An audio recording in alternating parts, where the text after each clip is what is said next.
kita lihat nih ada saham-saham yang menarik atau tersengat, semakin tersengat ya. Iya, betul. Ada BBRI, ada BMRI, lalu juga ada AADI dan juga PANI. Nah, mungkin Sobat Cuan di rumah juga penasaran nih, apa yang menarik dari AADI? Lalu nanti dilanjut apa juga yang menarik dari PANI nih menurut pantauan Mas Ahmad seperti apa? Ya, AAD ini kan dari semenjak sebelum IPO sudah jadi sorotan para investor Dinanti-nanti ya. Dinanti-nanti karena IPO-nya juga cukup besar Ya. ya, jumbo gitu ya, sekitar 4 triliun lebih gitu ya.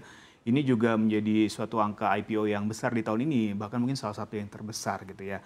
Nah, secara fundamental dia adalah grupnya Adaro yang merupakan produsen batu bara salah satu yang terbesar di Indonesia gitu. Secara fundamental juga oke banget. Jadi gitu kalau bahasa anak kau legit. Legit gitu. Dan beberapa analis dari beberapa sekuritas melihat AAD ini IPO dengan valuasi yang cukup murah. Walaupun harganya 5.500-an ya ketika IPO.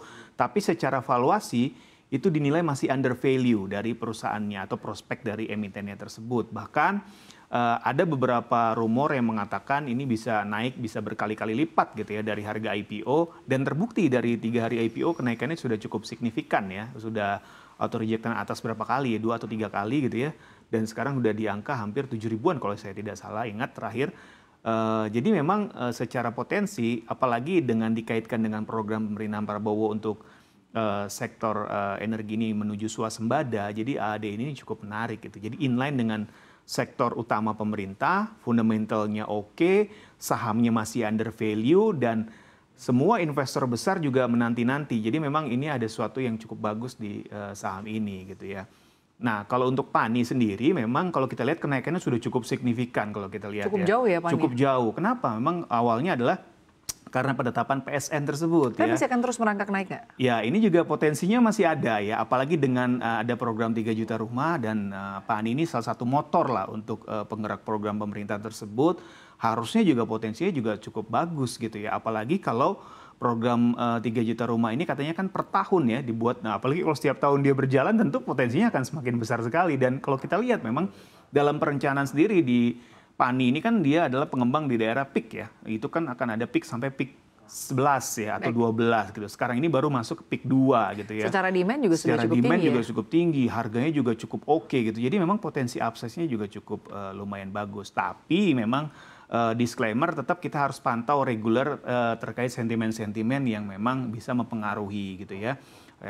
Mungkin sentimen ekonomi gitu ya, sentimen-sentimen mungkin sektor industrinya, properti maupun energi, ini juga harus kita pantau day to day supaya kita juga bisa mitigasi resikonya kalau memang tidak sesuai dengan ekspektasi. Gitu. Atau juga mungkin ada sentimen terkait dengan pelemahan dari rupiah ya. Melawan dolar Amerika Serikat juga ini tentunya memberikan pengaruh ya kepada pergerakan dari dua saham ini. Atau seperti apa Mas Ayu melihat?